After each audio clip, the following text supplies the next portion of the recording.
Des armes françaises sont-elles utilisées au Yémen contre des civils? Y a-t-il un risque que la France ou des entreprises françaises soient poursuivies pour crimes de guerre? Pour l'instant, il n'y a pas de preuves, mais ce risque est très élevé selon plusieurs ONG ou associations qui ont rassemblé de multiples indices de présence d'armes françaises au Yémen.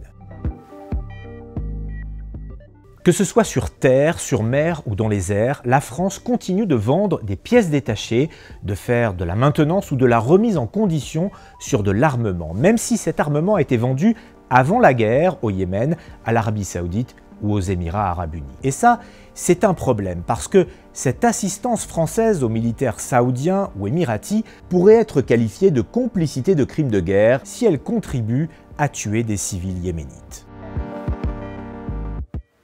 La situation au Yémen est catastrophique. Au moins 10 000 morts, plus de 20 millions de personnes qui ont besoin d'aide humanitaire, 14 millions qui n'ont pas accès aux soins. Et ce qui aggrave la situation, c'est le blocage de l'aide humanitaire dans les ports, un blocage qui est considéré par un groupe d'experts des Nations Unies comme un possible crime de guerre.